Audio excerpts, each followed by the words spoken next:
Welcome to Spirits and Screams.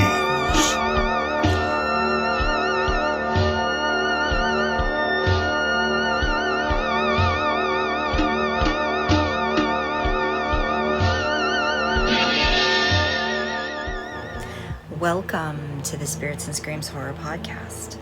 I'm your host, Karen, and tonight we're going to take a look at the chilling new Netflix documentary series, True Haunting. The series is produced by James Wan and features two based on true event stories spanning 5 episodes. Tonight we focus on Eerie Hall, the story of Chris DiCesare and his terrifying experiences with a ghost. First, I'm going to talk about the Netflix series, and then I'm super thrilled to welcome Chris onto the show to share his real-life experiences with us. On the show, actor Wyatt Dorian plays Chris, and he's going through these supernatural experiences that he can't explain that are full of horror, humiliation, that things like that are happening and it kind of gets spread around school, and just uncertainty about the unknown. And Chris, along with his friends Jeff, Paul, Linda, Beth, and Judy,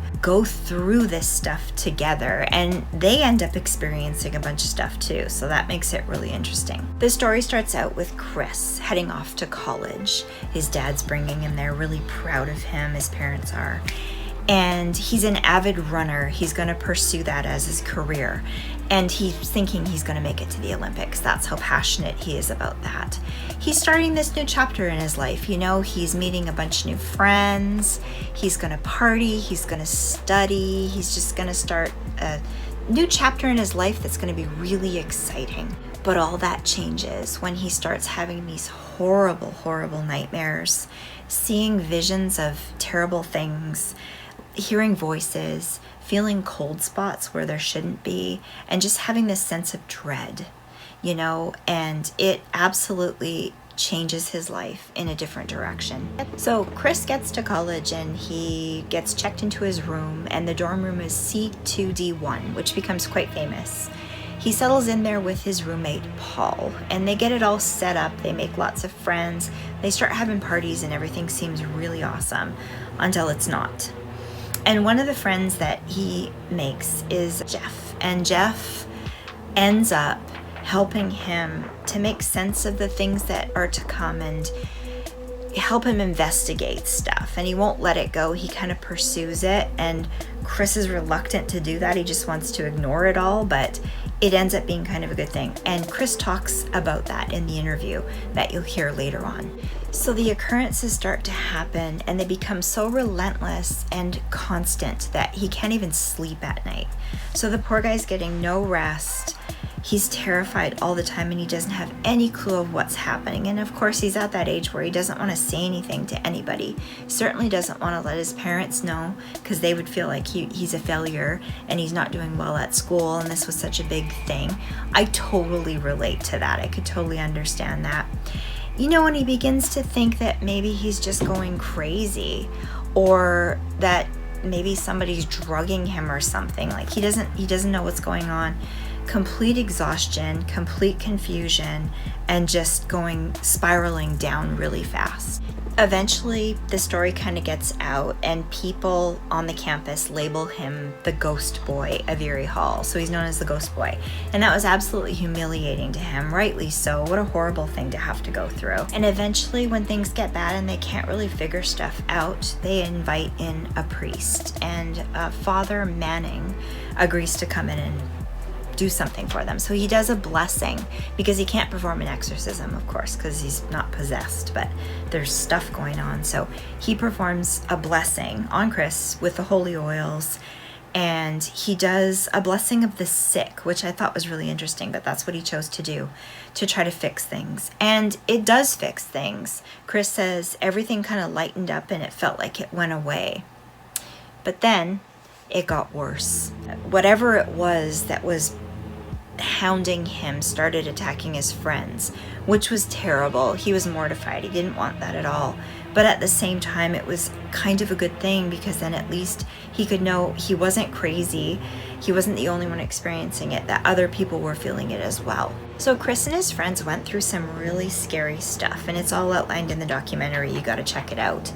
Very interesting. I don't know that I could have survived through something like that myself, especially at that age. Oh man, I was so scared of this stuff. I've come to be more aware of things and not be as scared nowadays, but wow. And there's so much more information out there too, so it's easier to kind of look stuff up. It's handy having the internet.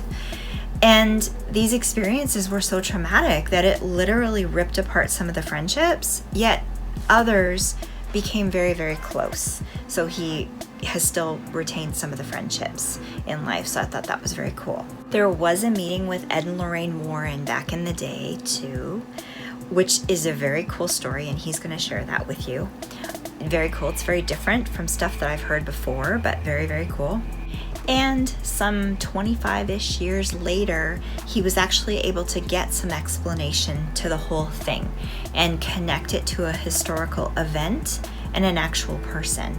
So I thought that was very cool, but I can't even imagine waiting that long for something like that to kind of come together and just kind of not knowing what happened or why, because he wasn't dabbling in a Ouija board or fooling around with anything with the occult or anything like that. It just kind of came on him. This is an incredible story, and it's one of many that I want to feature on this show.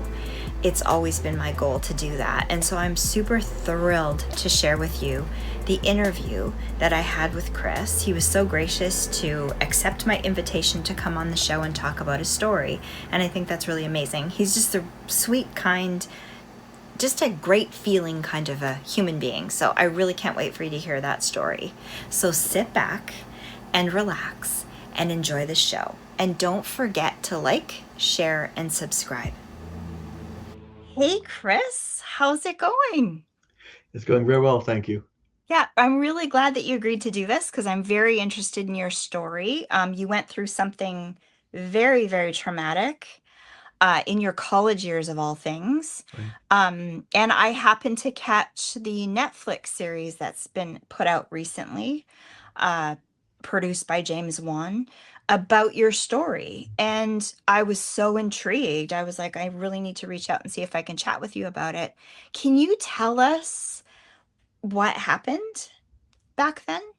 Well, it's a it's a lot to share. I can tell you that before things happened, I Mm-hmm. was loving my life. I was healthy and happy and outgoing and Yeah. hopeful. And a lot of times in these shows they create, the person is going through a hard time and they're in a dark place and they Mm-hmm. hide in the basement and start conjuring things and Ouija boards and summoning.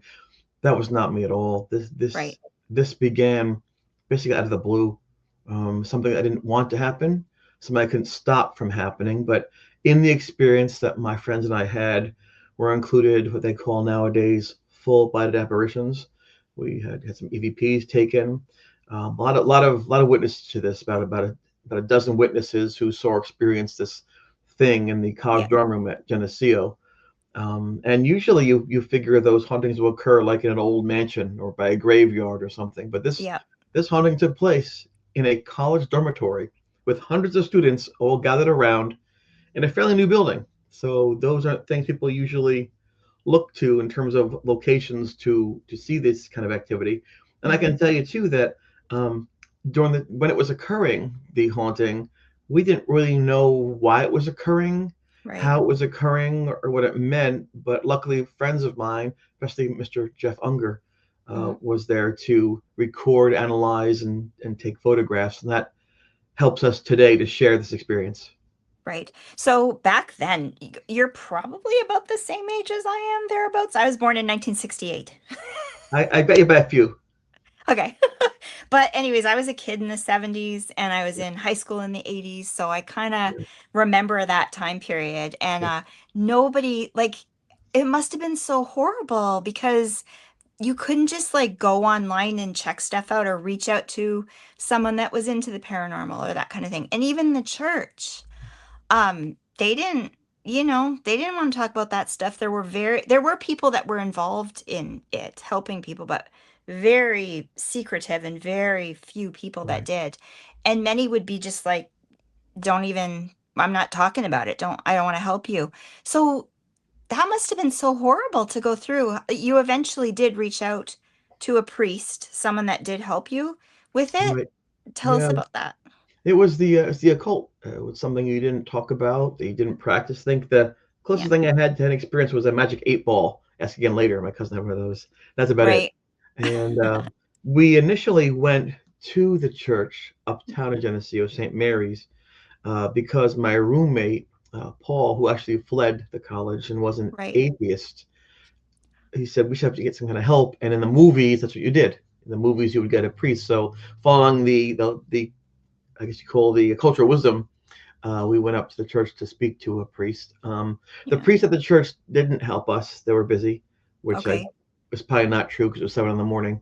No one gets married Right. at 7 in the morning, but they have to not to. But a woman at the rectory gave us a number of Father Charles Manning, who was the priest at the Interfaith Center Okay. on campus, and he's the one that helped us. And you are right in talking about the lack of resources, the lack of understanding. And in fact, this is the poster that was in the college when the Warrens came Oh, to visit. yeah, You can see amazing. reference to Ghostbusters. This was actually made by the same person who made the poster 40 years ago, Wow, and that amazing. was about it. Amazing. That was you what you saw on In Search Of, or That's Incredible, Yep. and what you saw in the movies. So there was really nothing like you have today, where there's a group in almost every town Mhm. analyzing, looking, discussing, sharing. And so, right, we were on our own. It was a bit scary. Looking back, it forced us to be serious about the situation Mhm. and try to rely on ourselves, our own instincts. I didn't want this to happen. I was trying to think what would cause it that would make sense in terms of science.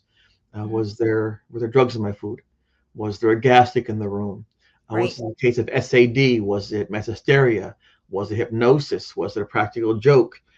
We tried to look at everything, and Mhm. after a number of weeks, the only thing left was the paranormal, which really upset me. There's not really much literature, especially back then, on what to do. Luckily, the Right. Warrens came into town, as I mentioned, and they Mhm. gave some advice. But even that was difficult because, if you come from a science background, it doesn't always mesh with what spirituality says. Mhm. They're not necessarily vocally opposed or diametrically opposed, but a lot of times there's hard to find common ground. And she would say things when I saw her speak that would kind of annoy me. Like she'd say, like attracts like. I said, no, get me two magnets. I'll show you that like poles repel. Yeah. But I realized over time what she was saying wasn't about science, but it was about spirit, about energy and people. And a Mhm. lot of what she said later on came in handy during the haunting itself. Right. Seeing them in a lecture theater doing a talk, but how lucky are you? I would have, my goodness, not just meeting them, but seeing them in that experience would have been amazing. So, and your friend Jeff is the one that talked you into going to go see Yep, them and that's do the true. thing and did the, yeah, he's, back then you were probably thinking, I wish he would stop all this stuff, but nowadays he was cool. That was cool for someone to be like that back then. No. Getting you to try to figure it out, like especially when you didn't have any resources. Now, you said He was always in cool. this, yeah, yeah, you're still friends? Yes, we are. I Yeah, just saw cool. him. I saw him 3 days ago. Oh, nice. Oh, very nice. I think he's really cool. Um, so seeing Lorraine, but in the show, you didn't want to, she didn't want to shake your hand. She didn't want to. So tell us about that. That must have been Yeah, what? Like, yeah. Adding smoke to the fire. Like, oh my gosh, what else can go wrong? We already yeah. have this thing happening, but Mhm. yeah, I have to tell you that it was a good show. What they did, they had Yeah. these slides, mostly black and white, that they Mm, claimed were images of spirits and ghosts and specters. They played these sounds. They called them EVPs, mhm, electronic voice phenomena. And I knew one thing. Lorraine believed what she was saying. It wasn't for her some kind of sham or con. She believed what mhm. she was saying, Yep. and that helps when someone's talking to you and you know that they're telling their version of what they believe to be true. It's helpful. And she Mhm, was very elegant and very glamorous. mhm. It's cool to be able to think back on those days 40 years ago. Yeah. And Ed was just a very strong personality. He had a booming voice, a loud voice, very commanding, very Yeah. convincing. You know, you can watch Stranger Things on TV, you can watch Star Trek, all the shows they have nowadays. Those Yeah. aren't real, Right. but we treat them like they are. We talk about them, we examine them, we get the Hellfire Club T-shirts and things. It's Yeah. part of culture. And so Ed and Yeah. Lorraine Warren, I might have agreed with everything they were saying, but it's a darn good presentation. And the Yeah. price of zero was perfect, you know. And when she was done there and speaking, we got invited to, all of us did, to walk down to the stage and meet them. Mm-hmm. And when I got to the stage and stood by them, Lorraine said, "I won't shake your hand." Then she said something else. She said, this is not in the documentary, she said, "I don't want to know my future." And then Mm. Ed put his hands on me and basically moved me, pushed me off the stage. And I Mm-hmm. was embarrassed. I was ashamed. I was livid. I couldn't believe that they would do this to me. And right afterwards, they went on a campus ghost hunt. Right. And I know Jeff wanted to go, but I'm not going to go with them. They're mean. They're rude to me. And I was upset. Yeah. And so instead, I went back to my room, C2D1 in Eerie Hall, and Jeff began to ask me questions about sensitivity and family history, all these things. He thought it was interesting Lorraine did that. And he was convinced at that point there must be something about me that might be, you know, interactive or drawing in the potential of spirits or ghosts. Mm-hmm. Years later, 30 years later almost, I ran into Ed and Lorraine's daughter, Judy, very nice lady. Oh, yeah. And like you and me as a kid, she didn't really like scary things. So when her parents would go from place to place and talk about their experiences, she'd wait in the car. And she'd do Yeah. crossword puzzles and word searches, things like that.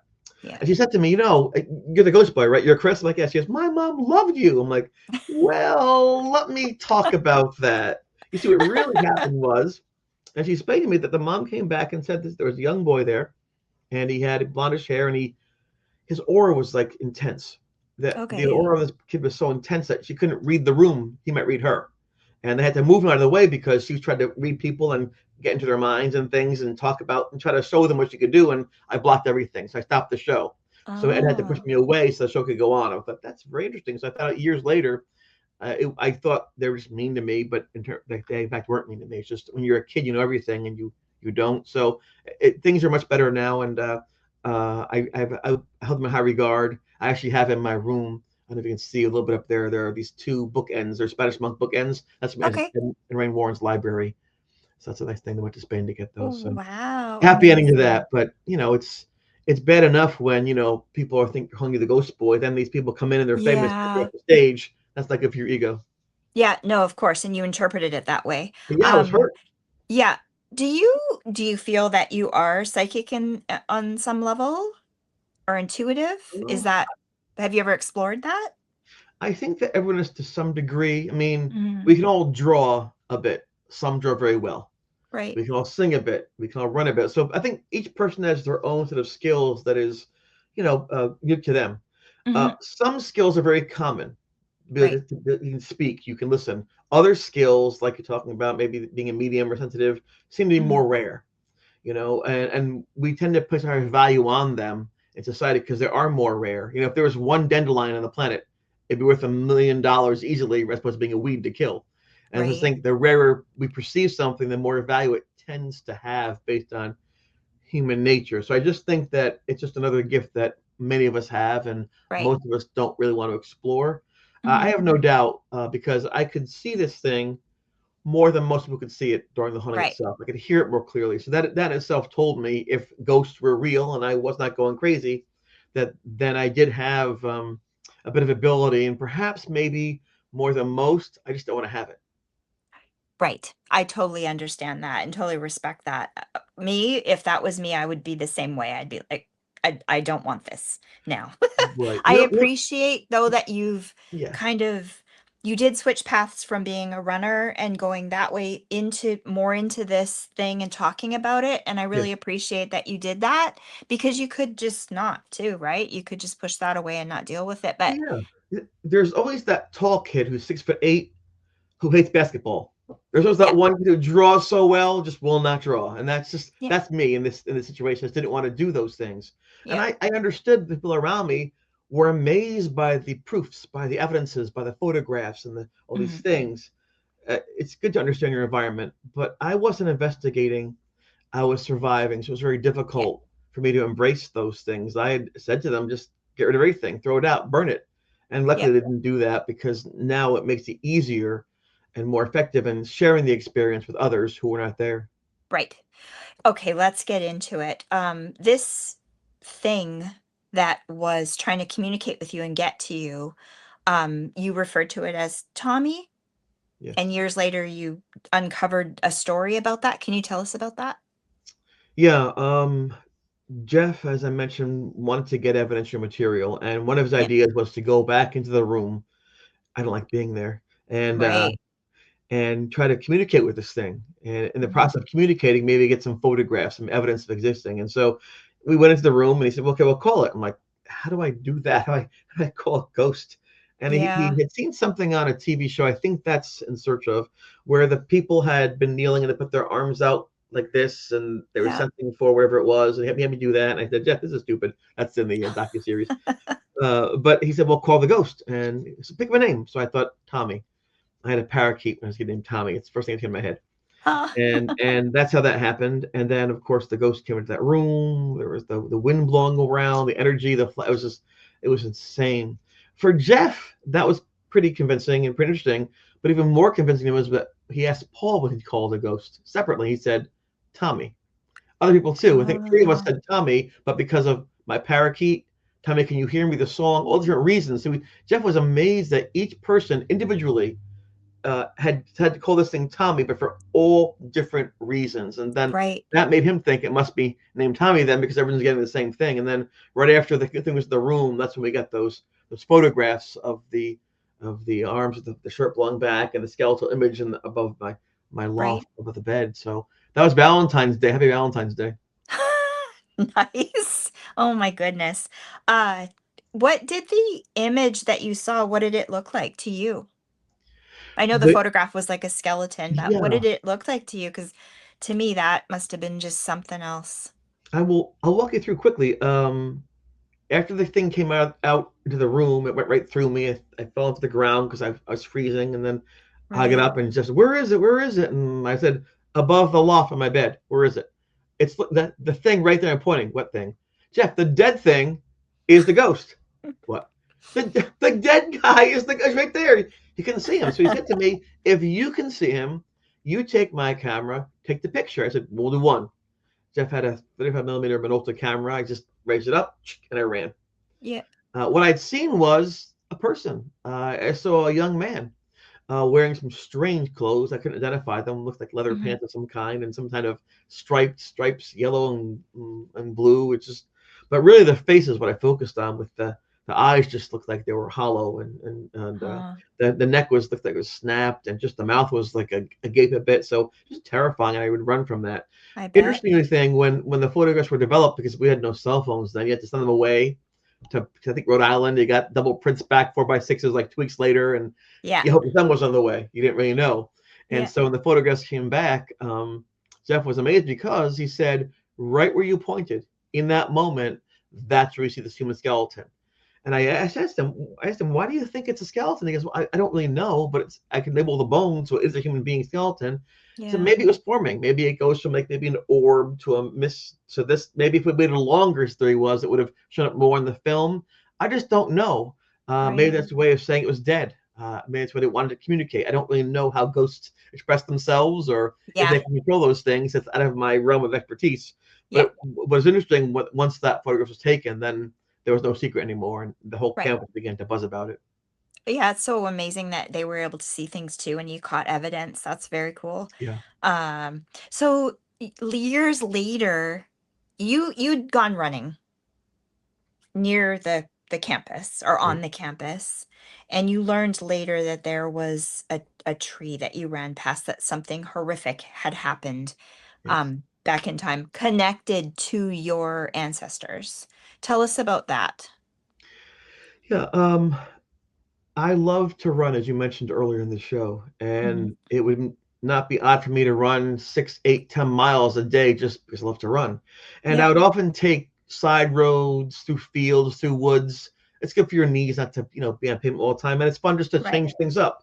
I just love Yep. to run, and Uh, Years later, when we discovered who it might have been, and the fact that that person might have been killed at what's called the torture tree, Mm-hmm. I realized, oh my gosh, I ran past that tree several times every Right. week for a few years. That was one of my favorite courses to run, just Yep. not knowing what it was. When I'd spoken to the ghost, the very last time I spoke to it, Jeff had always told me if you get brave and you speak to it, ask questions you can get answers from. Don't ask questions like, how you doing? Ask questions that you can research. And so I Right. asked him, where are you from? He said, Danville. So years later, Mm. through research, through genealogy, through Penn State University employee, we discovered that there was a person named Thomas Boyd Right. uh, who was killed by that tree with his bones and everything snapped, Mm-hmm. who came from Danville, Pennsylvania. I Wow. thought, oh my gosh, it all connected. Then we found out after that that my relatives on my mom's side, going back 6 generations, uncle Mm-hmm. and grandfather, were the ones who found his body and gave him actual burial so that the bugs and the animals didn't eat him. So there was a Wow. family connection. There was that connection between locations, a connection between the running, and he was killed as part of a scouting party. He ran Mm. too slow. If he ran faster, he would have lived. Some people did live, and I was Right. a runner, so I'm sure that kind Oh, of thing. If I could wow. be him, if I could run like him, maybe I Yeah. could escape this time. There seemed to be some confusion in his mind if he's alive or dead, I think. And so, and Yeah. I'll tell you, Karen, I thought when it was going on, it was evil and horrible and nasty. Looking back, I think it was desperate and afraid.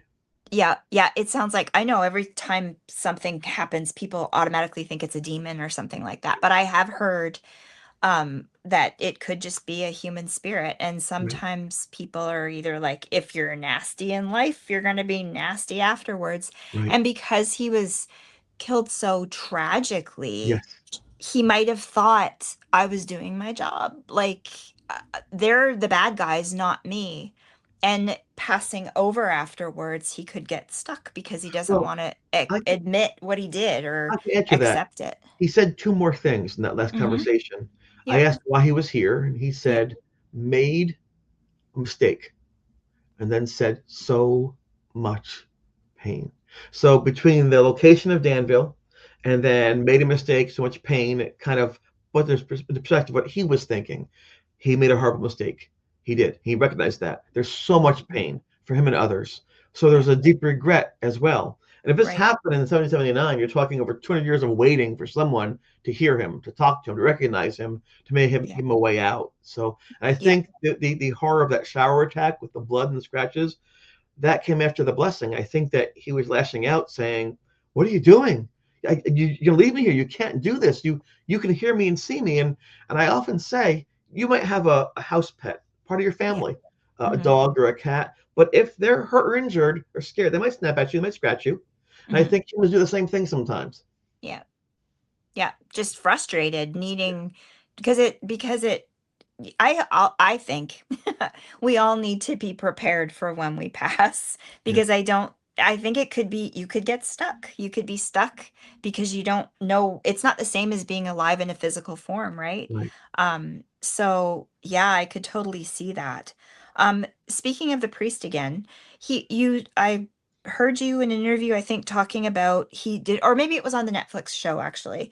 He did a like a cleansing, but like a blessing of the sick, anointing of the sick or whatever, because that's all he knew how to do. Like it wasn't right. Is that right? Yes, I didn't know That's what he was fun. going to I do. think that's interesting. Yeah, and I asked him, "Are you going to do an exorcism?" He goes, "Are you possessed?" I'm like, "No." He goes, "No, I'm doing a blessing. I'm here for Yeah. you and for the spirit. I want the spirit to find rest, and for you to also be rested as well by this. So I'm doing a blessing." And he did. He had the oil, went to my forehead, tape of a cross. Yep. He did his prayers. He had the little book, the Viaticum, and it was amazing. And I didn't really care what he said or what he did, as Right. long as he would try to help us escape Yeah. from the shadow of this creature. And I can tell you, and I don't know why it happened, whether it was the oil, the prayer, the Hmm. intent, the Bible, whatever he did, it worked because when he left that room, there were no more shadows, no Yeah. flashing clocks, no cold breezes, no Mhm. voices whispering. Yeah. Whatever he did, it worked. And not Yeah. just for me, because most people didn't know what happened, only Jeff and I, who went into Mhm. that room and saying, hey, it's different here. So Yeah. whatever he did, there's recognition between him and the spirit to say, stop. And the Yeah. spirit obeyed. Yeah, I think that was very clever. It was a very smart thing to do and so unusual. I've never heard of anything like that before. Right. Um, but ultimately, you had to take charge and confront this ghost Yeah. and tell it to go away. That being said, do you feel, have you ever gone back to the dorm room? Do you I think he's was still there on Friday. there? Okay. I went there Wow. Halloween because now with the Netflix show, it's I think 10 million people have seen it now. If you're Yeah. living in that dorm or in that town, it's all they're talking about. And so I Right. promised myself I'd go back on Halloween unannounced, no press, just Ah, knock on the door and go on in and meet the kids because it's gotta be crazy for them right now. And so yeah. I went for Halloween and I talked with them. It was nice. We had a great conversation, Yeah. and I'll know that I'm there if they need me. The interesting thing about that is no one's really seen or heard any activity since I was there, which makes me really happy because I still had my doubts. I don't know how you can prove things until you yourself pass on to see what happened. Yeah.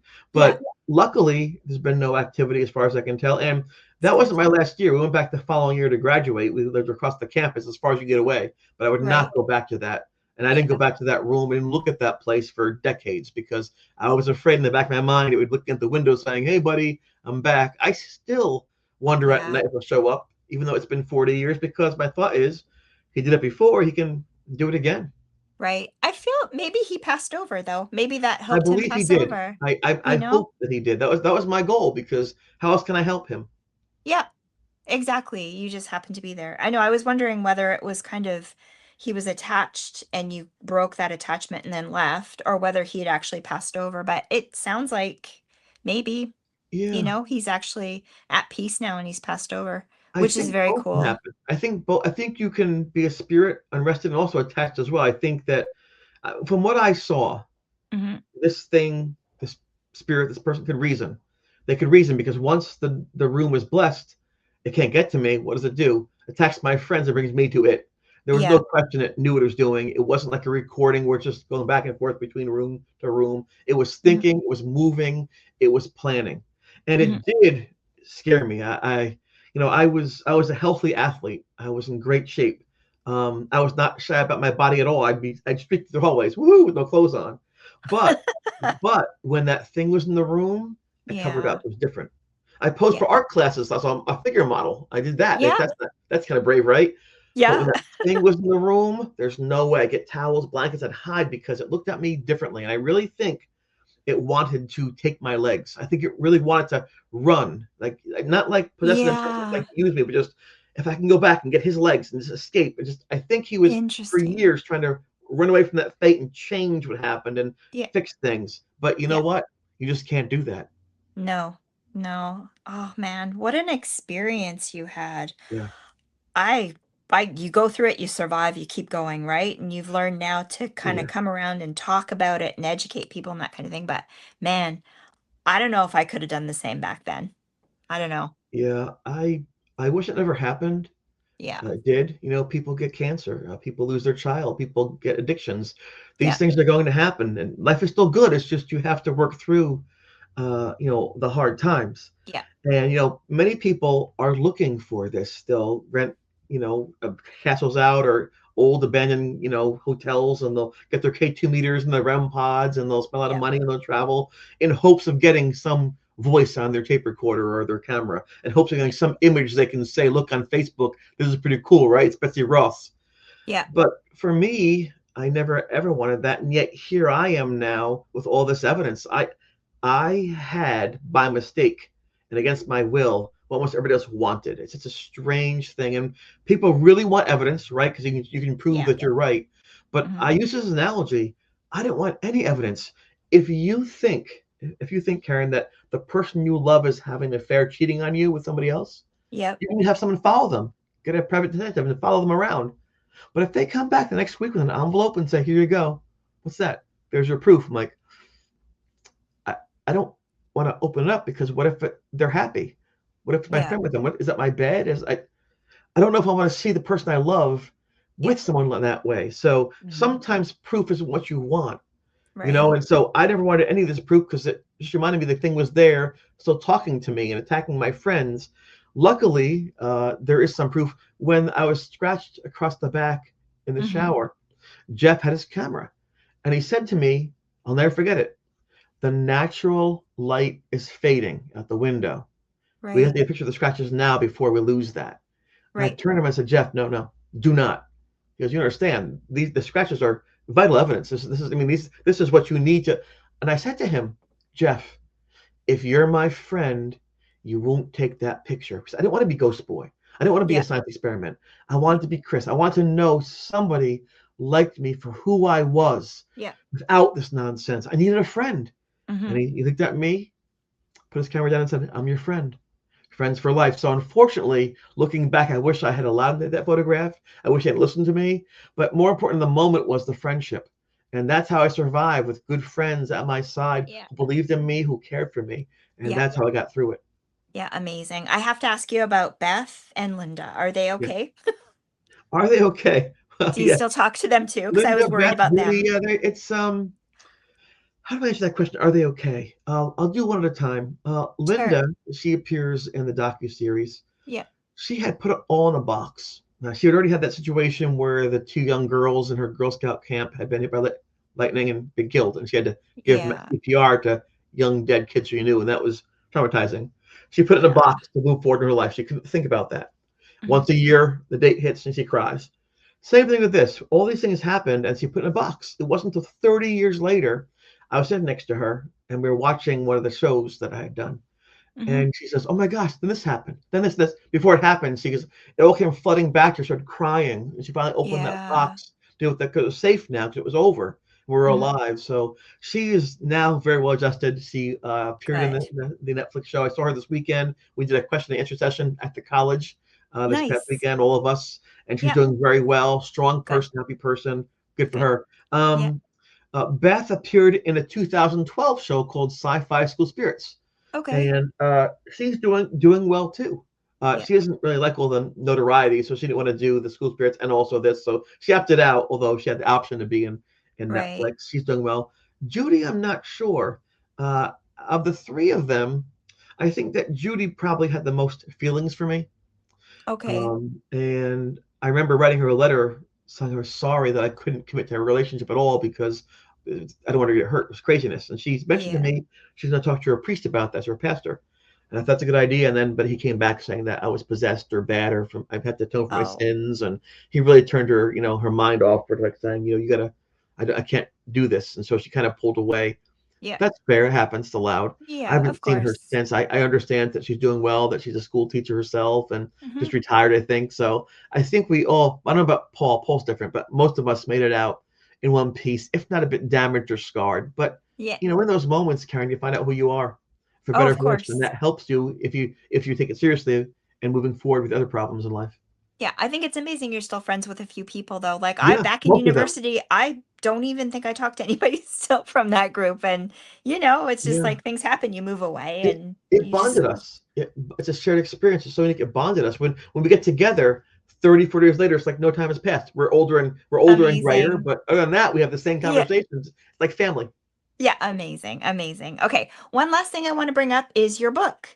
You Yeah. just recently published a book, yes? It's true. It's true. It is Yeah. called the Ghost Boy of Eerie Hall. Ta-da. Amazing. I am absolutely going to be reading that because I'm very intrigued. Oh, that's fun. It's exciting that you It did that. is. Yeah. Other people write about me. So I figured, you know what? I'll write about what Yeah, of happened. course. First Write the person. real deal stuff. Right. Yes. Yeah. Well, Chris, I mean, this is so much. I'm so grateful that you agreed to come on and chat with me about this stuff. Absolutely. This is the first time I've ever done anything like this, so very, very exciting. I am going to absolutely link your book, the Netflix show, everything in the description box Sure. below so people can check out everything that you've done. And yeah, amazing. Really great to meet you. You and the people that I saw featured on the show, your friends, Yeah. have such an amazing energy. Just such a calm, nice, kind energy. It was really, Thank you. really nice to connect with you. Yeah. I don't. do many things well, but I pick my friends well, so that's a good thing. Yeah, you do. Okay, Chris. You're welcome back anytime. I hope that nothing else happens to you, though. But Thank you you. are I welcome appreciate back that. anytime. Thank you. You write another book or something, you can promote it. Thank you, Karen. Okay. Oh, thank you too. Have a great, great rest of your day. Thank you. Bye. Well, I hope you guys enjoyed this as much as I did. It was really awesome talking to Chris, and that show is really cool. I definitely recommend that you go check it out. True Haunting on Netflix. Thank you so much, Chris, for talking with me and sharing your story. I'm really inspired. It's really cool seeing you take something so terrifying and negative and life-changing and turning it into a positive, and that you continue to talk about it, because you know, people like me, I'm sure there's a lot of people out there that are so scared of this stuff.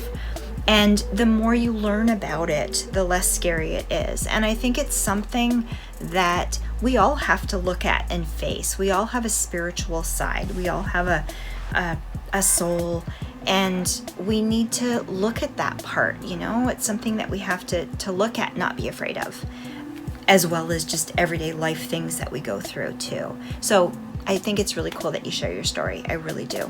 We need more people like you in the world. We really do. And don't forget to check out Chris's book, Ghost Boy from Eerie Hall. I'll have all of his links in the description box below so you can check everything out. I've got the book and I'm definitely going to read it, and I'll let you know what I think. Thanks for hanging out on the Spirits and Screams Horror Podcast. I'm your host, Karen, and I love you all. And remember, when you're watching horror movies, don't forget to scream responsibly. See you next time, guys.